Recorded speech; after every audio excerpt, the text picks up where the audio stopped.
Good morning, ladies and gentlemen. My name is Lori, and I'll be your conference operator today. At this time, I would like to welcome everyone to Coty's second quarter fiscal 2021 results conference call. As a reminder, this conference call is being recorded today, February 9th, 2021. On today's call are Sue Nabi, Chief Executive Officer, and Laurent Mercier, Chief Financial Officer. I would like to remind you that many of the comments today may contain forward-looking statements.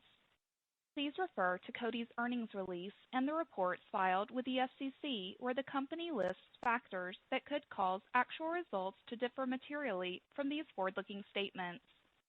In addition, except where noted, the discussion of Coty's financial results and Coty's expectations reflect certain adjustments as specified in the non-GAAP financial measures section of the company's release. I will now turn the call over to Ms. Nabi. Ladies and gentlemen, having completed another quarter, I'm very pleased to share with you the substantial progress Coty has continued to make strategically, financially, and on its organization. This amplifies the improvements Coty made in the first quarter and confirms that Coty is emerging from the COVID-19 crisis much stronger, more nimble, and well-positioned to capitalize on the eventual market recovery. Our Q2 profit and net debt came in well ahead of expectations. First, our adjusted operating income and EBITDA grew high single digits versus last year, as we continued executing on our cost reduction program with approximately $80 million of savings delivered in the quarter, consistent with the first quarter. The strong savings delivery in the first half of 2021, coupled with the acceleration of certain projects into the year, give us confidence to raise our savings target for the year to approximately $300 million compared to the previous target of over $200 million. At the same time, the successful closing of the Wella transaction and strong free cash flow drove our financial debt down to $4.8 billion, with an economic net debt of $3.6 billion when taking into account the value of our retained Wella stake. At the same time, despite the resurgence of COVID and related lockdowns in multiple parts of the world, we delivered Q2 revenues in line with expectations, including a 1 percentage point improvement in like-for-like trends to -18%. Most importantly, we made tangible progress on our strategic priorities, which, as you recall, include: 1, moving our e-commerce business from a catch-up mode to a momentum mode. 2, building out our presence in China. 3, strengthening our foothold in white space opportunities, including prestige, cosmetics, and skincare. 4, building market-leading innovation, and as a result, strengthening our core prestige fragrance business and stabilizing market share in our mass beauty business. Building on the progress last quarter, we continue to strengthen our executive leadership team in recent months, including Stefano Curti joining as Chief Brand Officer for Consumer Beauty, Alexis Vaganet promoted Chief Commercial Officer for Consumer Beauty, Laurent Mercier elevated to Coty CFO, and Stéphane Delbos promoted to Chief Procurement Officer. The new Coty team is now in place, bringing strong beauty and business experience, deep knowledge of Coty, and relevant knowledge of new areas like skincare. At the same time, we are supported by a strong and female majority board of directors, including the recent addition of 2 new directors, Anna Adeola Makanju and Mariasun Aromburu-Zabala Laregi. So let me now spend some time reviewing our recent revenue trends, as well as provide more details on our strategic progress. Our second quarter sales came in line with expectations, even as the environment was disrupted in many parts of the world by a resurgence of COVID-19. This resurgence and the lockdowns announced in early November had been a key reason why we had suggested that sales trends would improve moderately in the second quarter, and this played out as expected, with like-for-like sales down -18% compared to -19% in the first quarter. Within this framework, we saw diverging trends across our channels. Our prestige business, which accounts for approximately 60% of our overall sales, declined -16% like-for-like in Q2, which was a meaningful sequential improvement of 9 percentage points versus quarter one. Excluding travel retail, which remains heavily impacted by COVID, our prestige business declined -9%. During Q2, we continued to see the trend of resurging prestige fragrance demand in several markets, particularly in the U.S., where luxury fragrances once again outperformed luxury skincare and luxury cosmetics, as well as many parts of Asia, including China, Australia, Singapore, and Thailand.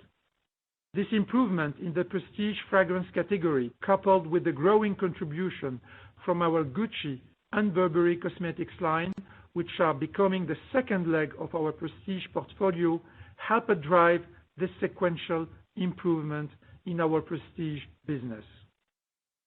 At the same time, our mass business decelerated in Q2 to -22% like-for-like. With the uptick of COVID cases and shutdowns coinciding with the holiday season and usual social occasions, there was a pronounced deceleration in mass cosmetics category trends in most markets. This, coupled with some trade restocking benefit in Q1, drove the deceleration in our mass business. From a regional perspective now, the Americas, which account for 40% of our revenues, continued their relative outperformance. I'm excited to share that our U.S. prestige business returned to growth, and this helped partially offset the mass beauty weakness, resulting in a 7% like-for-like decline in the overall Americas. EMEA, which accounts for nearly half of our business, remained heavily pressured by COVID and multiple lockdowns, driving a mid-20s decline in our like-for-like sales. In Asia Pacific, half of the -17% like-for-like decline was driven by the pressure in travel retail. And while our sell-in for the region was negatively impacted by our continued cuts in low-quality distribution, the sell-out of our prestige brands across the Asia Pacific region was very strong, in many cases outperforming the market. While the headline number showed some improvement in sales trends, I'm pleased to say that we have continued to make very tangible progress on the strategic priorities we shared with you on the past two earnings calls. One of these priorities centered on accelerating our digital and e-commerce capabilities with a strategic focus on direct-to-consumer. Building on the momentum in Q1, our second quarter e-commerce sales grew 40% year-over-year, with the e-commerce penetration reaching 19% and helping overall margins. This growth was broad-based, with over 50% online revenue growth in the Americas, 30% growth in Europe, 45% growth in prestige, and 20% growth in mass. U.S. was the fastest growing market, with over 60% e-commerce revenue growth fiscal year to date. EMEA is our largest e-commerce region and the number one contributor to growth, while in APAC, we continue to reduce low-quality sales and distribution, and finally, travel retail e-com is beginning to accelerate. At the brand level, our e-commerce powerhouses include Hugo Boss in luxury and Rimmel in mass, with booming e-com businesses from Sally Hansen and Chloé fragrances. Underpinning this e-commerce momentum were multiple initiatives and, of course, digital activations.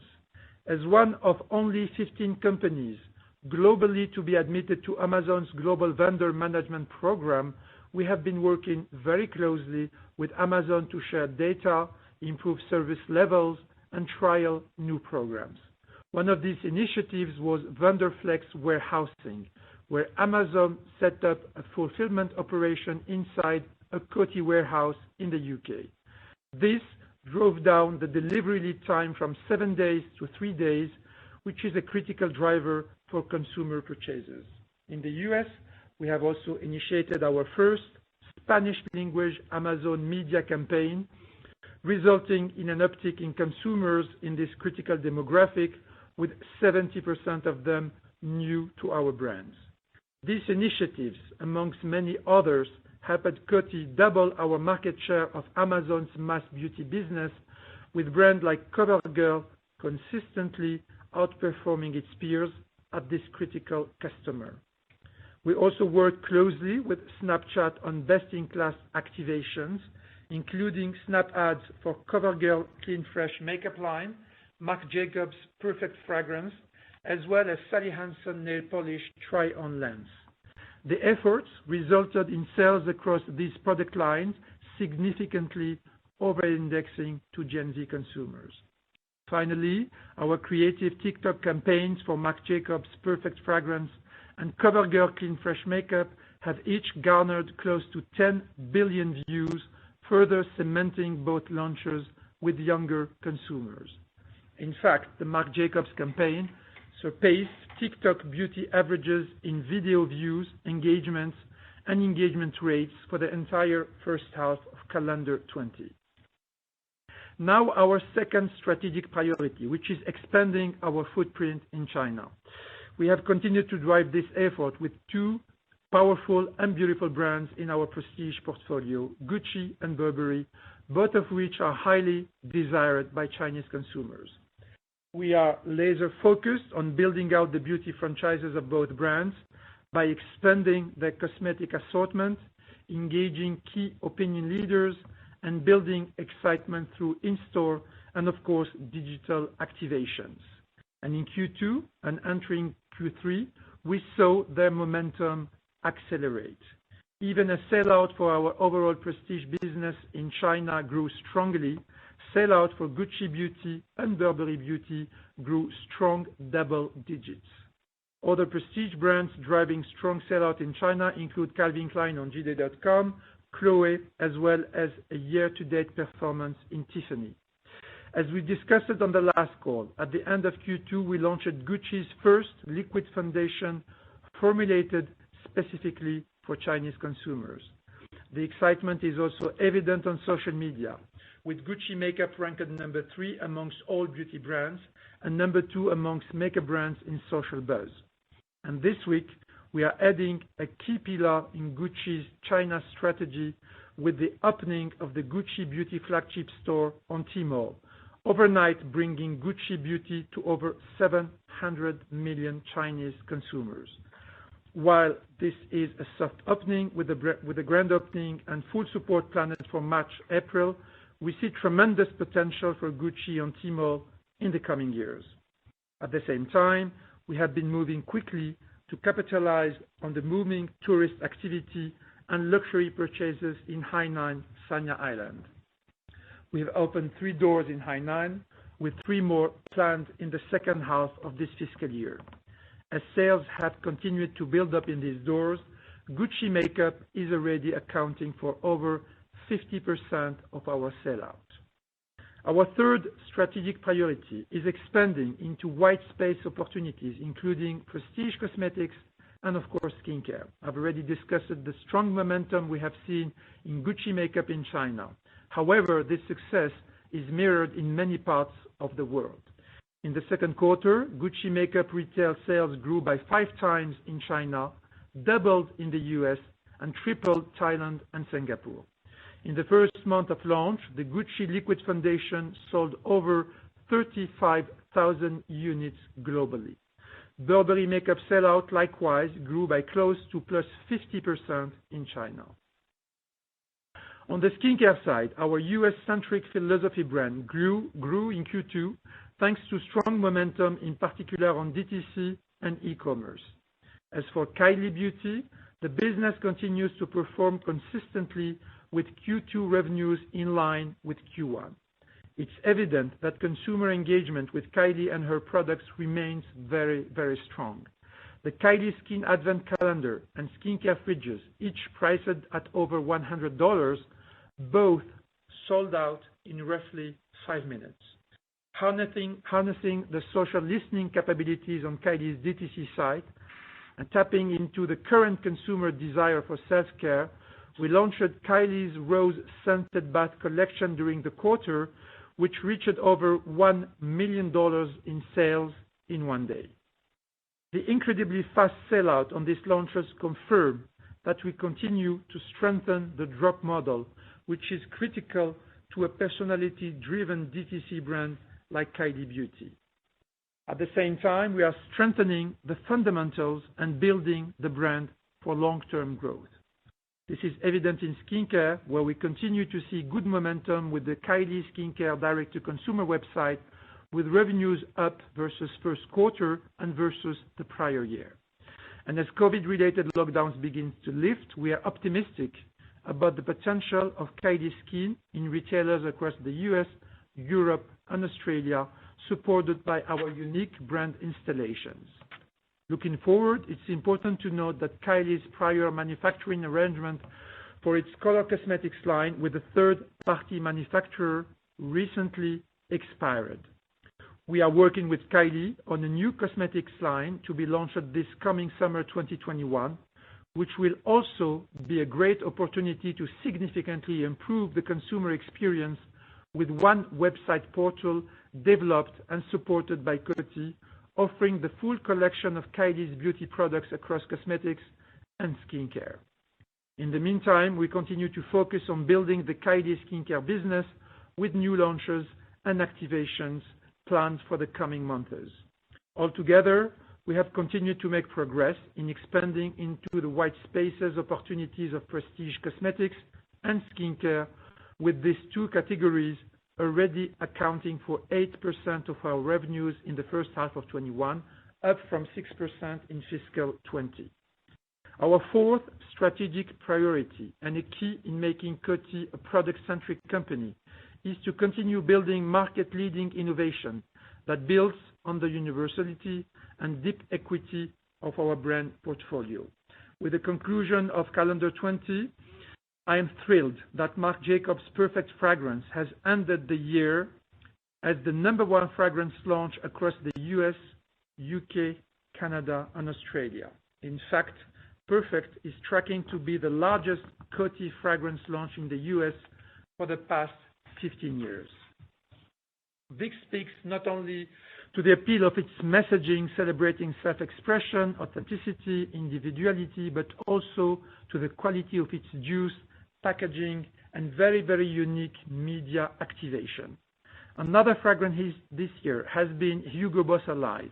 Launched at the start of the calendar year, this has been the #1 fragrance launch in Germany and has also underpinned 30% growth for Hugo Boss female fragrance business in the UK. On the mass side now, we have continued to build on the success of the first two mass clean beauty lines we introduced under the CoverGirl brand, with the recent launch of CoverGirl Lash Blast Clean Mascara, part of our effort to concentrate on the two leading categories of CoverGirl, eyes and face makeup. Building on the iconic Lash Blast franchise, this new volumizing mascara has a clean, vegan formula free from contested ingredients. It's also certified cruelty-free, a key pillar for CoverGirl. While still in early stages of the launch, this new mascara is seeing strong success, already a top 3 CoverGirl SKU at the key retailers and providing a halo effect on Amazon with a 10% lift to the total Lash Blast franchise. The launch is also over-indexing with Gen Z and Hispanic consumers, a key part of the market we were missing previously. In conjunction with the launch of Lash Blast Clean Mascara in the coming days, we will begin airing the first part of the new CoverGirl image and positioning that has been fine-tuned during Q2. The new campaign reinforces our strategic work over the past year to steadily build CoverGirl's clean pillar, which began with Clean Fresh Foundation last spring, followed by Clean Fresh Pressed Powder, and now the Lash Blast Clean Mascara. Finally, on Rimmel, we recently revamped a core pillar, the Lasting Finish 25-Hour Foundation, boasting full coverage, a long-lasting and, of course, mask-friendly transfer-proof formula with hydrating ingredients, this revamp has helped Rimmel regain its spot as the number one foundation in the UK market. It also nearly doubled sales for the franchise in Australia. Our final strategic priority is accelerating our core prestige fragrance portfolio and stabilizing market share in our mass beauty portfolio. Building on the recovery emerging in the first quarter, we're happy to report that prestige fragrance category is back to growth in several markets, including in the US, China, Australia, Singapore, Thailand, in many cases outperforming prestige skincare and prestige makeup. This outperformance appears to be driven by consumers redirecting their discretionary spending to mood-boosting categories with a higher emotional appeal while also indulging in self-gifting. And against this backdrop, Coty brands such as Gucci, Burberry, and Marc Jacobs has seen strong sell-out growth ranging from high single digits to double digits depending on the markets. And noting the strong momentum behind artisanal fragrances in many parts of the world, this is an area where we intend to expand quite quickly with several projects underway for several of our brands. On the mass beauty side now, while much work remains to be done, we are making progress towards our objective of stabilizing our market share. Broadly, the North America and Europe mass beauty market, particularly cosmetics, remain pressured by resurgence of COVID, and this is driving weakness in our mass beauty portfolio. At the same time, though, we are progressing on the market share side. While Coty's portfolio globally lost an average of 100 basis points of market share in the first 9 months of calendar 2020, in the last quarter, the market share decline narrowed to approximately 80 basis points.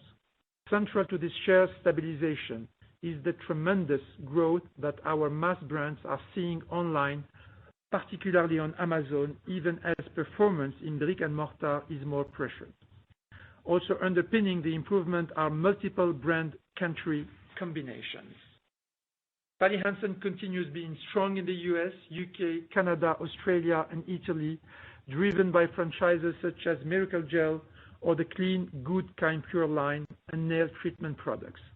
Rimmel continues to strengthen its position in as the UK's number one makeup brand, seeing no less than 18 months of market share growth, while also winning in Italy and Poland. Bruno Banani fragrances continue to win in its core German market, and in Brazil, sell-out of our portfolio of local brands has been growing in the double digits in recent months, 2 times the level of the market, led by brands such as Monange in deodorants and Risqué in nail. Broadly, on a brand and strategy level, we have finalized our brand equity and geographic mapping for each of our core color cosmetic brands, as well as Adidas, which we intend to share in the coming months. And the progress in stabilizing our mass market share confirms that we are starting to see results from our dual strategy of making each and every brand positioned on Coty's key drivers of self-expression on the one side and healthy, clean alternatives on the other side. Let me now turn it over to Laurent to comment on our financial results and, of course, outlook. Thank you, Sue. Having been with Coty for the 3 years in different capacities, I had the pleasure to work closely with Pierre-André for the past 2 years. I am excited to continue building on what we started together and lead as CFO this next phase of growth and transformation. Before I go into our profit delivery for the quarter, let me first touch on how we will be measuring and discussing our performance going forward. First, we will now use adjusted EBITDA as our main KPI for profits, with EBITDA based on adjusted operating income plus depreciation and non-cash stock compensation, in order to more directly drive and highlight our focus on cash flow and deleveraging, which remain key priorities. Second, we have decided to recognize or retain 40% Wella stake on a fair value basis going forward, recording only the changes in fair value in the P&L. With this in mind, let's turn to the shape of the P&L in Q2. Our Q2 gross margin of 58.7% was stable with Q1 2021 and in line with fiscal year 2020 average. The adjusted operating income of $188 million for continuing operations was well ahead of consensus expectations of approximately $160 million. This translated to adjusted EBITDA of $284 million for continuing operations with a margin of 20.1%, up 400 basis points year-over-year. Including our Wella cost reimbursement, the adjusted EBITDA totaled $294 million or a 20.8% margin. The achievement of 6% profit growth despite double-digit sales decline and stranded cost was supported by the combination of A, very focused marketing investment at approximately 20% of net revenues and in line with Q1 as we continued our pay-as-we-go marketing deployment strategy, and B, strong fixed cost reduction as part of our broader cost reduction program. Looking at our cost reduction progress in more detail, in Q2 our fixed cost decreased by 12% year-over-year. We achieved approximately $80 million of savings in Q2, a level consistent with Q1. As a result, we have achieved $160 million of savings year to date. The biggest component of the savings delivered in H1 2021 has been headcount reduction, accounting for close to 30%. Beyond that, the biggest contributors have been significant cuts in business services, including consultants, recruiters, IT, real estate, and facility management costs, followed by direct and indirect procurement savings across cost of goods and A&CP. And while not impacting fiscal year 21 savings delivery, we recently announced the consolidation of our fragrance manufacturing footprint with the closing of our German plant to be completed by summer 2022. This was a difficult decision to take, but a necessary one to address the overcapacity in our supply network. This consolidates our fragrance manufacturing into 2 remaining plants in Spain and France. The strong delivery in H1 21, coupled with the acceleration of certain projects into the year, are driving an increase to the savings target for fiscal year 21, now expected to be approximately $300 million compared to the previous target of over $200 million, and we remain on track for our saving target of $600 million by end of fiscal year 23. Turning now to EPS. With adjusted EBITDA for the quarter of $284 million, less $96 million in depreciation and non-cash stock compensation, close to $60 million of interest expense, an 8.5% adjusted effective tax rate, and 2 months of net income contribution from Wella, the Q2 diluted adjusted EPS for total Coty ended at 17 cents. For H1 21, based on $450 million of adjusted EBITDA, $180 million of depreciation and stock compensation, roughly $120 million of interest expense, and an adjusted effective tax rate of 12.5%, the diluted adjusted EPS for total Coty ended at 28 cents. In the same period, the reported EPS came in at a negative 10 cents, impacted by the Wella transaction cost and restructuring accruals under the cost reduction program.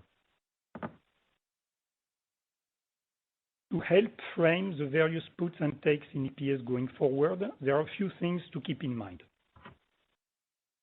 First, it's worth noting that while depreciation is likely to stay fairly steady, the stock compensation component will step up beginning in Q3.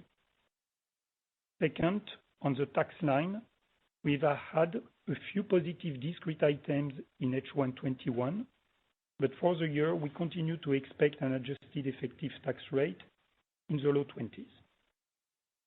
Third, as stated earlier, beginning in Q3, we will not show the earnings of Wella in our P&L, but will instead record any changes in Wella's fair market value. And finally, on the convertible preferred stock, so far we have been opting to accrue the coupon, resulting in incremental dilution. However, going forward, we intend to pay the coupon in cash, allowing the diluted share count to stabilize. Looking now at free cash flow for the quarter, which came in very strong at approximately $390 million, up $26 million versus the prior year. Underpinning this solid performance was strong operating income and EBITDA for the quarter, coupled with 2 months of contribution from Wella. We also continued our strong working capital and CapEx management in the quarter, including material reduction in overdues. At the same time, it's important to point out that the completion of the Wella transaction within the quarter and the finalized working capital transfers resulted in $200 million of positive working capital benefits in Q2, which will reverse next quarter. Turning now to our capital structure, I am happy to report that with the successful completion of the Wella transaction, with gross proceeds of $2.9 billion and our strong free cash flow of $389 million, our net debt at the end of Q2 stood at $4.8 billion. This, in fact, included over $300 million of negative impact on our debt from foreign exchange. And factoring in our retained stake in Wella valued at quarter end at approximately $1.2 billion, our economic net debt fell to approximately $3.6 billion. We also maintain comfortable headroom under our financial debt covenants. Our capital structure remains very attractive, with key maturities in 2023 and 2025, and a cost of debt below 4%. It is important to highlight that with our net debt closing below $5 billion, this is a true milestone for Coty and sets up for continued improvement in the coming years. Turning now to our fiscal year 21 outlook. Despite continued disruption to sales channels and short-term orders related to the COVID-19 pandemic, we remain focused on our strategic priorities. With cost savings expected to reach approximately $300 million for this fiscal year, and having in mind revenue trends and our intention to step up investment, we now expect adjusted EBITDA of $750 million for fiscal year 21. With a financial net debt that has now crossed below $5 billion, we will continue to drive our leverage ratio towards 5 times by the end of calendar year 21, in line with our prior guidance. Let me now turn it over to Sue for some concluding remarks. Thank you very much, Laurent. With the new Coty team now in place, it's clear to me that a stronger Coty is continuing to emerge. In the current volatile context, our focus is on optimizing short-term revenues and, of course, sellouts. Yet, as we continue to control our costs and debt, we are shifting our focus now to accelerating our top line, guided by our strategic pillars. 1, digital and e-commerce acceleration. 2, building out our presence in China. 3, expanding into white space opportunities, including prestige cosmetics and skincare, and of course, strengthening our core fragrance and cosmetic businesses through leading innovation and improved execution. The additional fiscal 21 cost savings will enable the profit delivery we have guided to, while at the same time increasing our commercial investment in the second half of fiscal 21. In fact, we are like a boat setting sail now and letting go all of excess weight. The lighter we emerge from this crisis, the faster we will go, knowing how desirable many of our brands are. As we have finalized our strategic review, including new growth opportunities, brand equity mapping, and a repositioning plan for our core mass brands, we plan to share our strategic priorities around accelerating growth in mid-April with a full Investor Day planned for fall 2021. I'm really excited by the tremendous opportunities and exciting journey ahead for Coty and look forward to sharing this vision in the coming months. Thank you very much for your time, and we are now pleased to take any questions. Thank you. At this time, I would like to remind everyone, if you would like to ask a question, please press star, then the number 1 on your telephone keypad. If your question has been answered and you wish to remove yourself from the queue, press the pound key. Our first question comes from the line of Olivia Tong of Bank of America. Great. Thanks. Good morning. First, wanted to ask about cost and then wanted to ask about China. First on cost, can you just talk about what drove the incremental savings? Is it additional headcount reductions, more manufacturing consolidation, advertising, media efficiencies? And then can you talk about the redeployment of that investment towards investment to drive growth in key markets or channels like e-commerce? And now that you have 4 months left in the year, what's your view in terms of getting back to margins more in line with 2019? And then I have a follow-up. Thank you. Okay. Hello, Olivia. So on cost, so incremental savings, as I explained, so is really across all initiatives. So we really continue intensify on headcount reductions, but also on all non-people costs. So we continue the journey and we really accelerate all the actions we initiated in H1. So it's not one specific bucket or another; it's really all across the board. So now to answer your question on margins, definitely what we are aiming at so is a high single digit, and you see the result in H1, which confirms this trajectory. Great, thanks. And then wanted to talk a little bit about the expansion of Gucci Beauty onto Tmall and your view on the opportunity there. If there are other brands in your portfolio that you think could resonate particularly well in China, and how much investment you think that would necessitate in your view. And then just also, what about the social media brands like Kylie and KKW? How do you think about their potential in China? And then overarchingly, how do you think about the opportunity for profitability long-term in China? Thank you.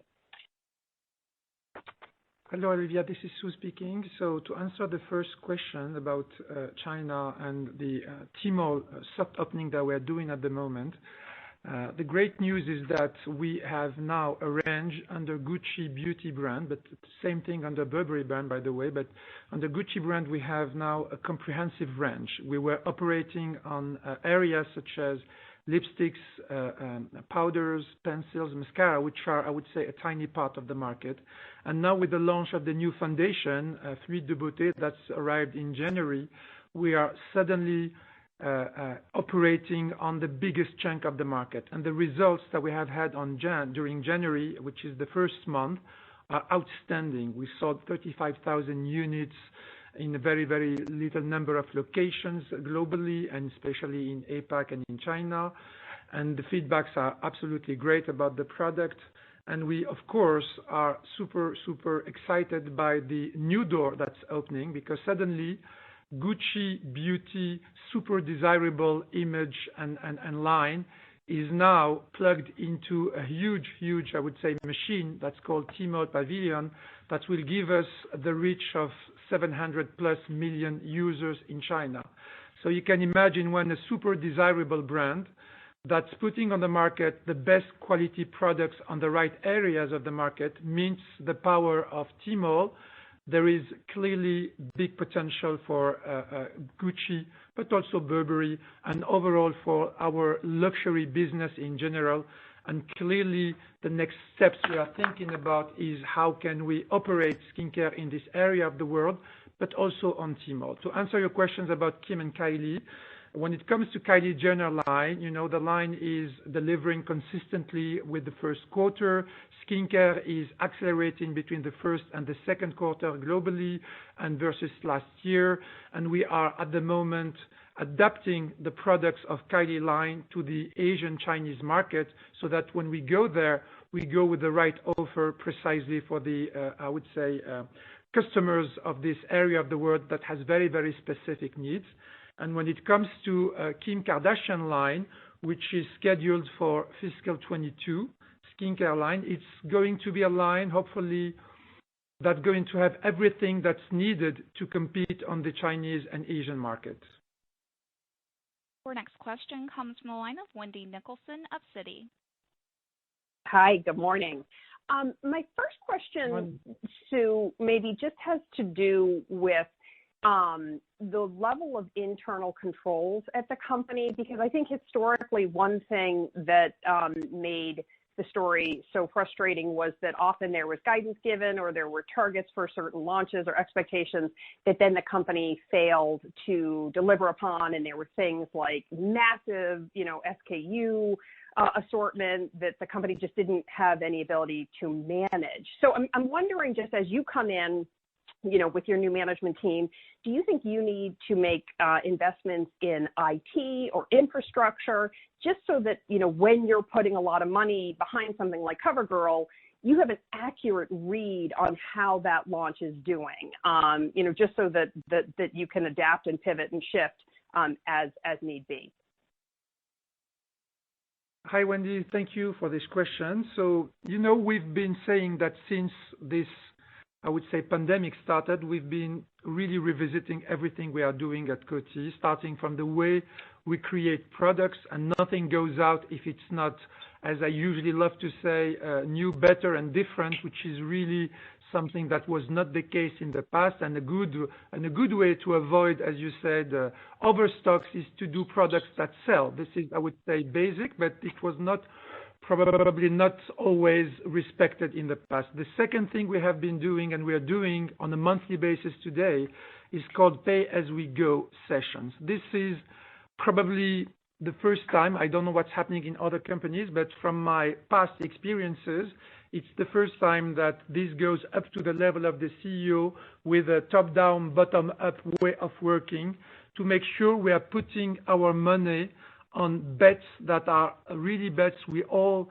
believe in, but not only believe in, bets that have tests and studies and anything that needs to be done to confirm that we are putting money behind products and launches that are going to deliver and ideally over-deliver. And this is one of the main reasons I have been sometimes postponing some of the launches, because I felt they were not ready either in terms of formulation, in terms of cleanliness, sustainability, or in terms simply of non-efficient advertising. So this is really something that we are putting in place at the company level, at different levels of the company, and this goes up to the CEO level, which is, I think, unseen anywhere else.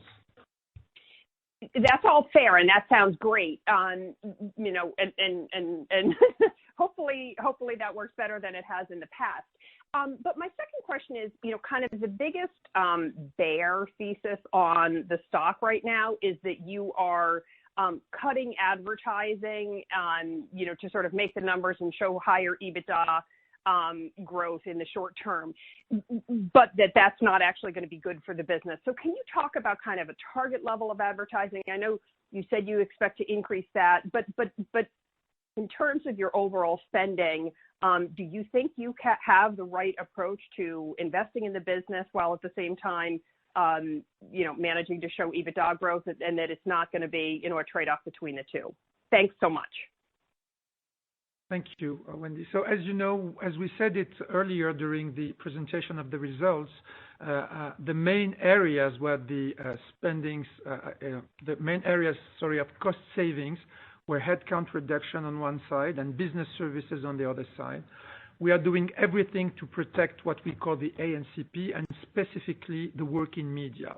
So as Laurent mentioned, the working media for the second quarter were in line with the ones from the first quarter, around 20%, ANCP in general, and working media we try to preserve as much as possible. The good news is that during Q3, what we are targeting is being at the level in absolute value of what we have been spending in terms of working media during the year 2019. Which is pre-pandemic. And this is really something that it's super, super important as you have mentioned it.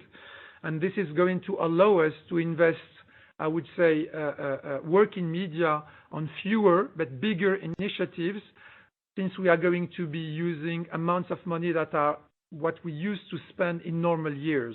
So it's a big change. And this is, again, in a way correcting the feeling that you mentioned at the beginning of the question.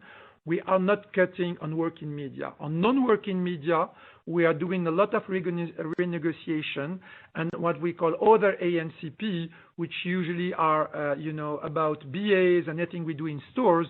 We're adapting to the situation of the different regions. As you can imagine, we've been super flexible to lower this bucket when it comes to travel retail, and we're happy we've been able to do it because today stores are closed, and we're doing exactly the same thing on other areas in the world where other ANCP can very, very flexibly, easily be resetted up or down. Our next question comes from the line of Andrea Teixeira of JP Morgan. Hi, thank you and good morning. So I appreciate the comments about Kylie, but can you please elaborate more about the plans ahead and also to the Kim Kardashian skincare embedded in your outlook and the timing of those launches? And just as a second, just a clarification on fragrances, what is the typical percentage of sales of fragrances in the month of December? I understand on a normalized basis about 50%. So you seem obviously upbeat with the momentum and Gucci. And how confident you are with as you keep growing this area, offsetting the mass makeup declines in the next few quarters, despite the seasonally weaker performance and potentially restocking? Thank you. So to answer the first question, I'll do question after question. So the first question is about Kylie and Kim Kardashian West beauty businesses. So when it comes to Kylie, as you know, we have recently, there was a manufacturing agreement that has recently expired. So we intend to launch a new cosmetics lines under the Kylie Jenner Beauty around next summer. And this is clearly, I would say, the next step for this line. We continue to do our very successful drop model. This is really something that the Kardashians in general and Kylie Jenner specifically invented some years ago, which is a key driver of traffic and therefore sales on our DTC websites. So we are continuing in this area.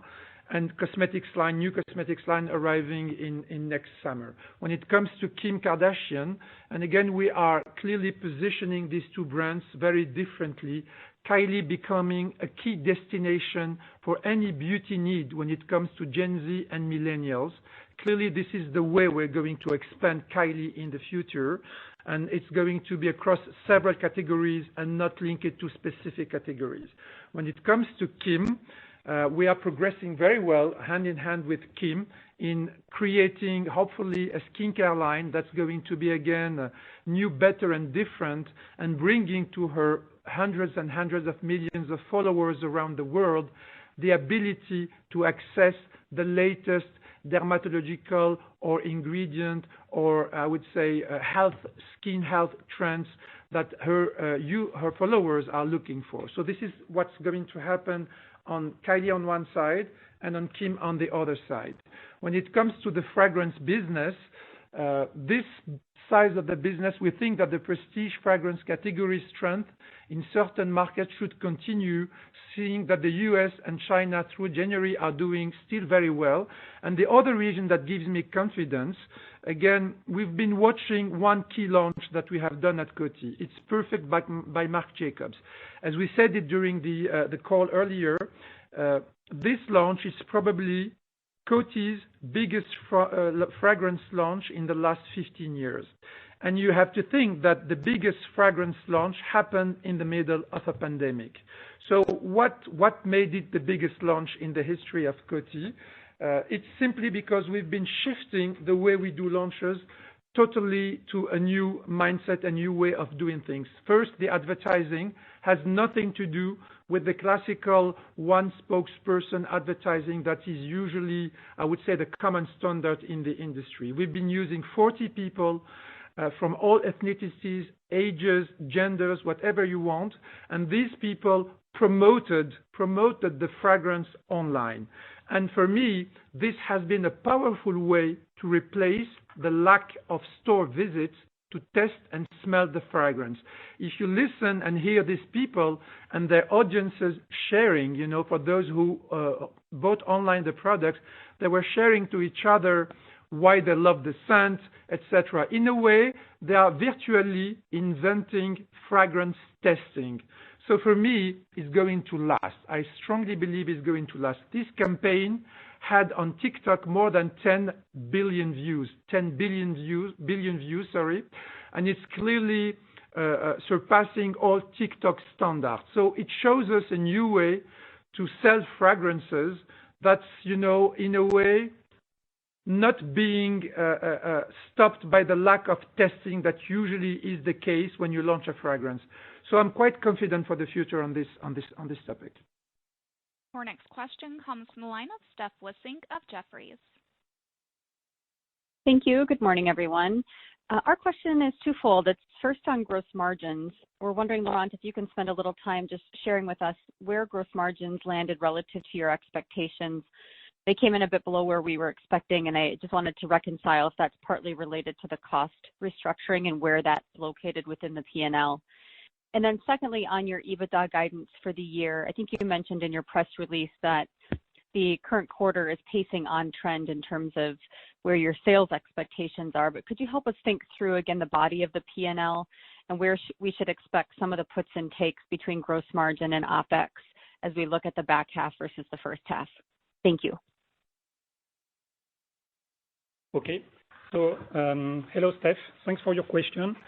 So gross margin, definitely, the big impact is related to COVID pandemic. So it's definitely that, of course, lower volumes is impacting fixed cost absorption. And this is something that we had anticipated in our Q2 equation. It's creating also some tension on gross to net and also to some extent on mix. Of course, as Sue mentioned, Europe is facing the lockdown and, big markets and big brands. So these are really related to the COVID-19. And we anticipated definitely in our equation. So now definitely to answer your point on productivity, in our gross margin, we have some positive productivity from supply chain and procurement, and this is helping to mitigate part of the negative COVID headwinds. So now building on what's next, definitely step by step, these negative COVID headwinds will disappear, while at the same time the productivity and part of this 300 million savings will start to reflect in the gross margin improvement. So this is just to give you some flavor on gross margin, but as you could see, we are in line with our Q1. So EBITDA guidance. So definitely the equation is really, as we mentioned, is definitely we are delivering the 300 million savings. So this is really the work we are doing, and we delivered 18 Q1, 18 Q2. Now what we are working together with Sue and the executive committee is, of course, as Sue mentioned, with the pay-as-we-go, we are reallocating some of these savings very targeted way to the actions which are working on the working media and where we have a very good ROI. And this is really the triangle we are building. So savings, target investment, and then delivering the EBITDA that we are sharing with you today. Our next question comes from the line of Rob Ottenstein of Evercore. Great. Thank you very much. You identified digital initiatives, I think, as your number one strategic priority, which obviously makes a tremendous amount of sense. Can you talk about kind of where you are, where you think you are in terms of your investment curve? Obviously, this is an area that requires a lot of technology, a lot of upskilling of the workforce, kind of a general change of how you do business in general. So, perhaps if you can tell us kind of where you are in that progression, how much more you need to invest to get where you need to be. Thank you. Hello, good morning, Rob. This is Sue speaking. So you're right to say again that the e-com net revenues are growing super fast at Coty, plus 40% again. The penetration is today reaching the level of 19%, clearly driven by our luxury business, but our mass business is also doing very well, especially at e-retailers such as Amazon.